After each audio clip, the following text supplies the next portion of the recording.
Okay, fine. So 3D printing is one of the most exciting technologies that's come out of the 20th century, or maybe the 21st century, late 20th century, I guess. 3D printing's technically been around since the 80s and 90s, but for consumer usage, it's really a child of the 21st century, popularized by MakerBot, Brie Pettis from Make Magazine, and then of course you had smaller ones, desktop 3D printers, all that sort of good stuff. And it's really exciting, actually.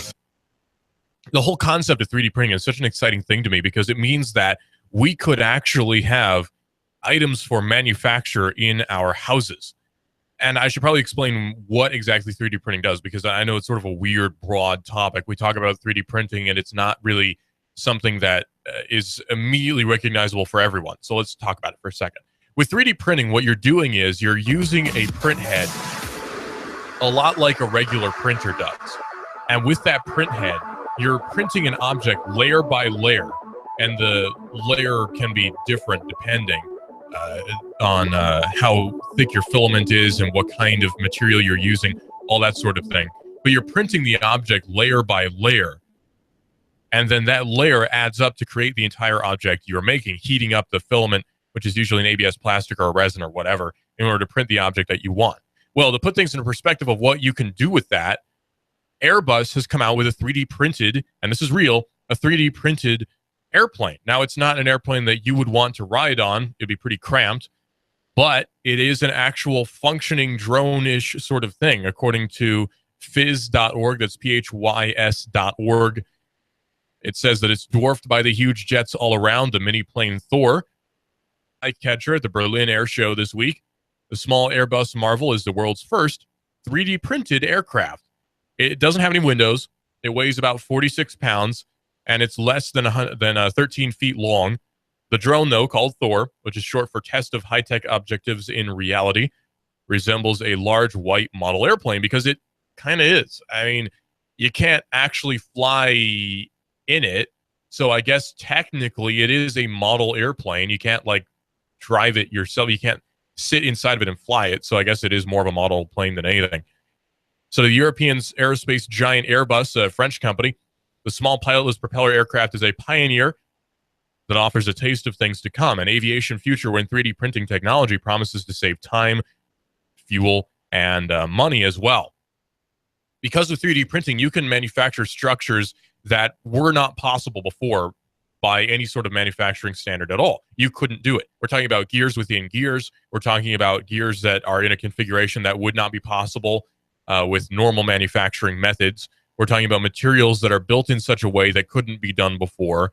We're talking about lighter weight materials that are structurally sound in, again, a way that we couldn't do before. So now we can have, say, honeycombing inside the wings, so that they're more structurally sound, but they're also lighter. There's all sorts of different things that we can do with our planes now that we just couldn't do before, thanks to this 3D printing technology. By the way, I want to let you know, this is just coming in over the news. If you're following the Billy Hawk trial, he's accused of murder in the case of Max Salyer, who was killed and placed in a barrel at the bottom of a lake. The jury has just come out with a verdict guilty. Billy Hawk in the 34-year-old case from 1981, no longer a cold case. Now it's very hot all over the presses now. The jury has announced a guilty verdict. Billy Hawk, 35-year-old case from 1981. So again, a jury has announced a guilty verdict for Billy Hawk from that 35-year-old case that's just now coming in. They started their meeting at 9 o'clock. I'm wanting to say the jury was supposed to be there at 9 o'clock. And as of about 11 o'clock now, 11:10 or so, they have come out with their guilty verdict. So very fast on the side of that jury. They were sequestered over the weekend. So back to the 3D printing. There's a statement from Airbus at the Aerospace Exhibition and Air Show in Berlin saying this is a test of what's possible with 3D printing technology, says Detlev Konigorski, who is in charge of developing the drone. He says, we want to see if we can speed up the development process by using 3D printing, not just for individual parts, but for an entire system. And again, cost is a huge factor in this because it does lessen the cost very significantly. This is going to cost a lot less to manufacture these particular planes than it would to manufacture them normally. Aluminum is not horribly expensive, but it's certainly more expensive than, say, a plastic resin would be, which is what these planes would be made out of.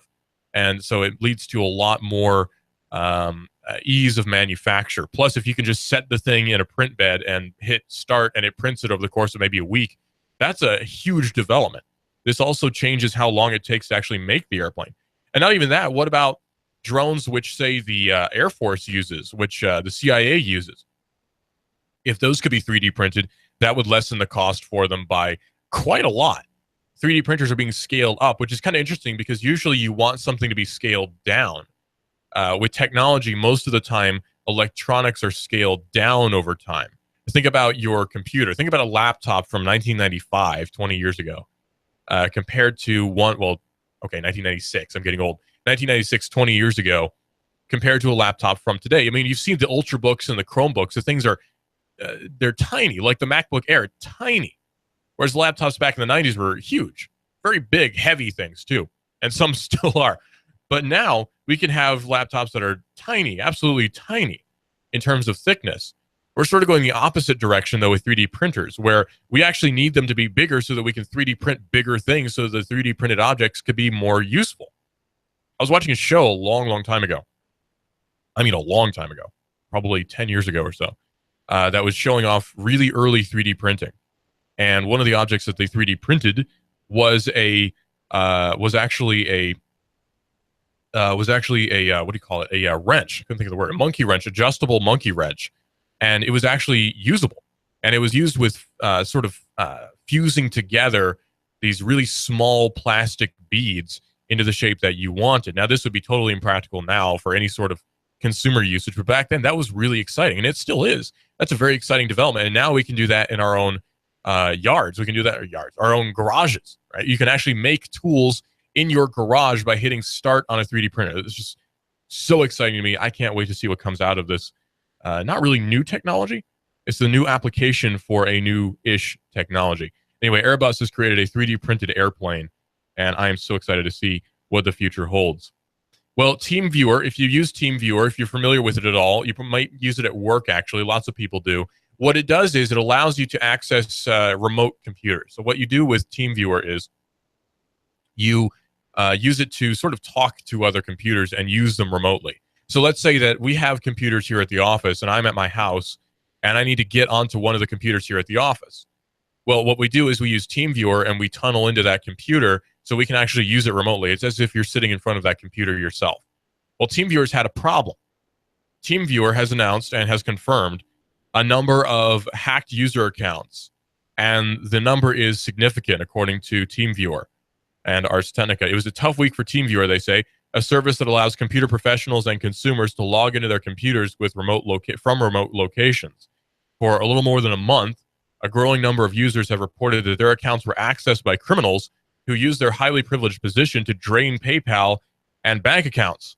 Critics have speculated Teamviewer itself has fallen victim to a breach that's making the mass hacks possible.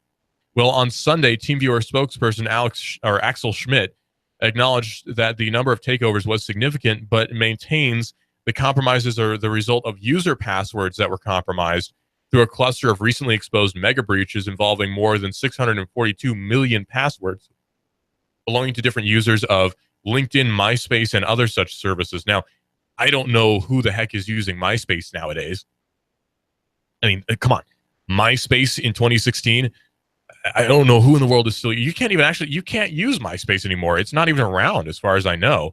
But LinkedIn definitely is. Lots of professionals are still using LinkedIn. It's a very, very popular... I don't know if it's a social media network. It kind of is, but it's a very popular platform for business people so they can communicate with each other. It really is for networking. It's for business networking. It's sort of like building up a portfolio. When you're hiring somebody at a higher tech position or a higher tech business, more modern businesses will look at your LinkedIn profile and see who you're associated with so they can say, oh, you know so-and-so at such and such. Maybe they can vouch for you, and they'll call them up and say, hey, is Russell, would he be a good employee here at Caltech or whatever, that sort of thing. I would be a terrible employee at Caltech, by the way, but that's what you generally would use LinkedIn for.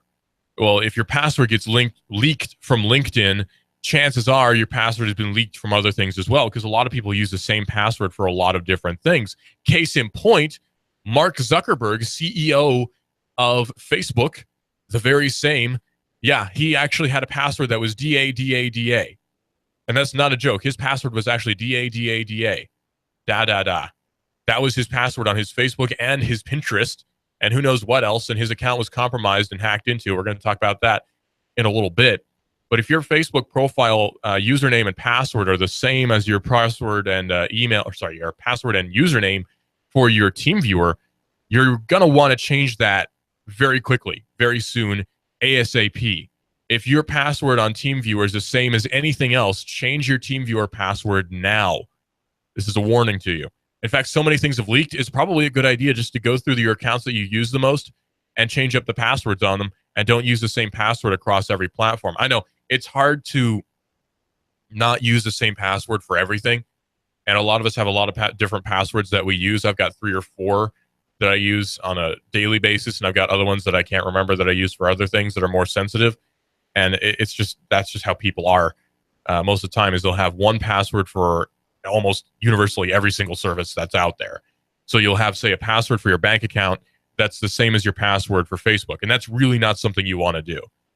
Your social media accounts especially should have separate passwords than your bank account, your PayPal account, your Amazon account. All these different things should have different passwords. You don't want them to be the same at all, because this could lead to very, very big problems for you if there is a leak. Like, say there's a Facebook leak of passwords tomorrow, as an example. A lot of people are going to be in a lot of trouble because of that. And you're going to want to change your password for basically everything. So TeamViewer's infrastructure in and of itself, I have no reason to doubt that it wasn't hacked. But the infrastructure of, say, other websites that use the same that you would use the same password for could be hacked, and that could lead to really big problems for you, especially when it comes to your financial security, because your financial security is one of the most important securities that you can have, right? Like, you don't want your password for your bank account getting out there. You don't want people to know what your bank account password is, because then they could start transferring funds. They could mess around with it and get your account locked. There's all sorts of things that could happen as a result of your financial passwords getting out there, especially your PayPal, because you can order a PayPal account to pay to a different PayPal account from within your normal PayPal account. So if somebody gets into your PayPal account, they can easily shift that money from your account to their account, and you might not even know about it until weeks and weeks later.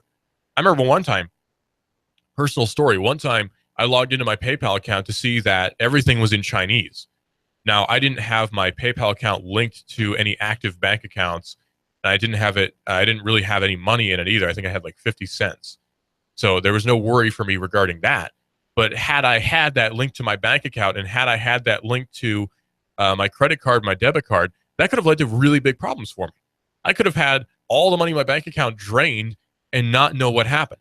So you don't want that to happen to you. This is a word of warning. Use a different password if you can. In fact, most banks will require you to use a password that has an uppercase letter, a number, and a special character like an exclamation point or a question mark or a hashtag or a pound sign, something along those lines. Even a semicolon will work just fine. So you're going to want to use a very strong password. It's mandatory these days, because it's gotten easier and easier to guess people's passwords, because a lot of the time people just use the same password for everything.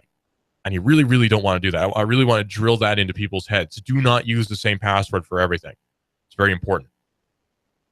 And even if you're Mark Zuckerberg, you're not invincible. This is evidenced by what actually just happened to Mark Zuckerberg. A hacker or hacking group going by the name of Our Mine Team, not sure what that means exactly. Maybe it's referring to Bitcoin mining. I'm not sure.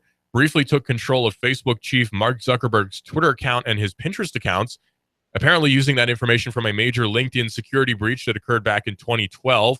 Apparently, Mark Zuckerberg had a LinkedIn account. I'm not sure why he would need a LinkedIn account, because he is Mark Zuckerberg and he's worth more than probably any given 50 people in a room. So I'm not sure what the reasoning for that was. But according to the hacker group Our Mine Team, the passwords to Zuckerberg's little-used Pinterest and totally dormant Twitter accounts were apparently the same as the ones for his LinkedIn account, which was DA or da. Both the Twitter and Pinterest rapidly restored control of the accounts over the weekend, and the rogue posts have now been removed. although they were screen capped beforehand. So it's still kind of interesting that someone can leak these passwords from LinkedIn and then use those passwords to get possibly one of the richest people in the world, certainly one of the most recognizable people in the world, Mark Zuckerberg. Getting into his account is like hacking the Gibson, right? It's the most like prestigious thing you can do is getting into Mark Zuckerberg's account if you're a malicious hacker like that. That's like a badge of honor. If it was an Xbox game, you get an achievement for it. You know, it's amazing. LinkedIn's 2012 breach was significant and embarrassing, to say the least, for the company, and it resulted in the theft of millions of passwords and other user information. Users were warned at the time to change their LinkedIn passwords and those on any other platform on which they were reused. This is clearly an evergreen advice, as it isn't hard for a determined hacker to cross-reference someone's username and password information with other sites. Like, say, I'm targeting someone, and I know what their email is, right? So let's say that I'm trying to get you, and I know what your email is because it's usually not hard to figure out somebody's email. Sometimes it's on your business card, and I'm targeting you for, say, corporate reasons. I would never do this, but as an example. So I'll look through the massive leak of LinkedIn information and say you're a business professional, so I can be relatively assured you have a LinkedIn account. I'll look through those records. I'll grab your LinkedIn username and password from that list that was leaked of millions of different passwords, and then I'll go to, say, your Facebook account and try out that username and password, that email and password, and see if it works. And if it does, then I can be fairly certain that it might work for your bank account too, if I know which bank you're with.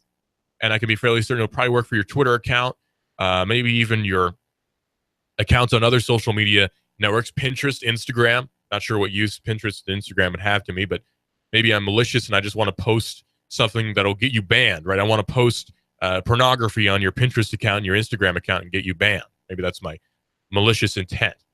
So it's a huge deal that you not have the same password. Again, even Mark Zuckerberg, fallen victim to something that is really kind of I don't want to say an amateur thing to have happen to you, but it is something that you really, Mark Zuckerberg should know better, right? Like, I'm sure Mark Zuckerberg knows more stuff than I do.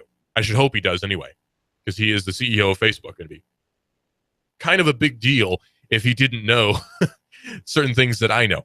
But yeah, if you're Mark Zuckerberg, you're going to want to be the smartest guy in the room when it comes to network security. And the fact that he really wasn't in this instance is kind of sad, actually. It's a big problem, honestly. Well, people like Elon Musk are worried about AI.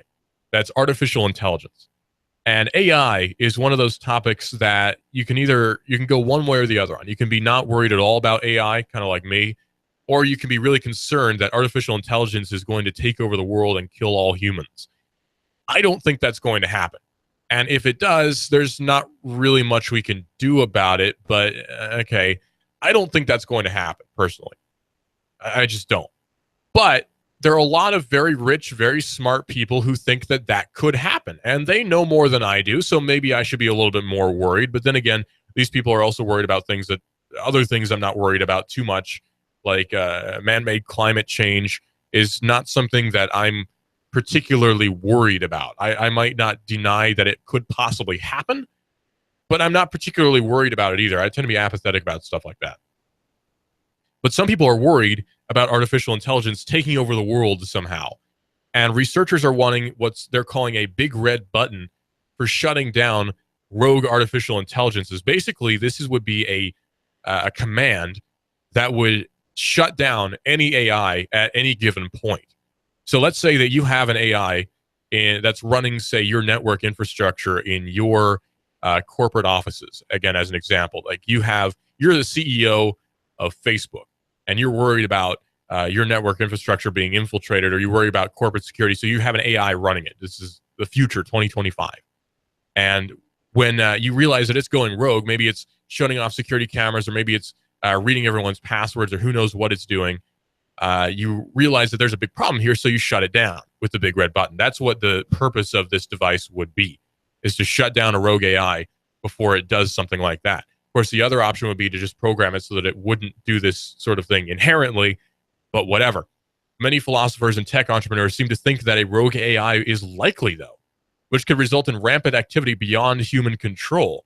After all, if you have something that amounts to the smartest entity on the planet, what do you do to shut it down? The answer is not much.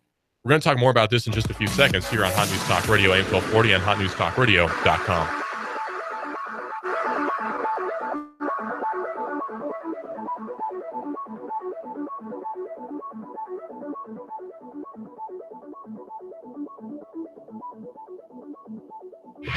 I'm blowing everything up. We're starting over.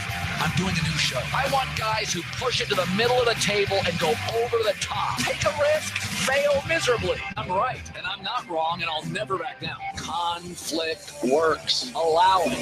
It's The Herd with Colin Cowherd. Right here and everywhere. Noon Eastern. You give us 12 minutes and 40 seconds. We'll give you Chattanooga and the world. News Talk 1240. Rubber's tough, but foam rubber is soft. Foam rubber is the star at Stuff It Upholstery, which uses it to revive your couch, your embarrassing easy chair, your boat seat cushions. Stuff It Foam Rubber in Hickson covers Chattanooga and surrounding areas. Don't throw out that favorite easy chair that's grown haggard and barbaric. New life for your seat cushions. Premium auto-grade rubber foam for your restaurant, church, or business. Stuff It Upholstery brings comfort and relief. Go ahead, skid away from flat, dull, and droopy cushions. Relax, restore, revive. When comfort matters, Stuff It. 4608 Hickson Pike, 877-1616. Ask for Larry. That's 877-1616. MLS 2239. Listen up, y'all. Ben Phillips Home Rate Mortgage, 805-9100. I'm in the business of saving people money. And if you want to save money, pick that cell phone up right now. 805-9100. I received a call that I won't forget. A family of 5. The husband's a TVA engineer. Financial stress was rising from medical bills and children in college. We lowered their rate, paid off their bills, and saved them $800 per month. Now they're living stress-free. And the best part is this. They're skipping 2 payments and paying off their home 7 years faster. It's easy, and you can do it too. It just takes 10 minutes, 1 phone call to 805-9100. There's no cost and no obligation. So why wouldn't you call 805-9100? Or if you're at your desk like me, get a quick quote at homeratemortgage.com. That's 805-9100 or homeratemortgage.com. You give us 12 minutes and 40 seconds. We'll give you Chattanooga and the world. News Talk 1240. Hi, I'm Adam Disco, the owner and the head surgeon of Cell Surgeon. Broken screen? You need it repaired now. We can do that. We'll have your phone repaired within the hour. No hassle, no mess, no stress. We love fixing cell phones. Your cell phone has become part of your daily activities. You've noticed your cell phone is not charging properly. It could be a charge port issue or your charger. Come in for free. We'll test your phone and your charger. You have an expensive phone. Don't feed it with a cheap charger. A cheap charger can actually damage your device. Our high-quality chargers are affordable. Cell Surgeon, 140 Northgate Mall Drive, right next to Old Chicago Pizza. 423-668-0100. www.thecellsurgeon.com. Please like us on Facebook at facebook.com/thecell.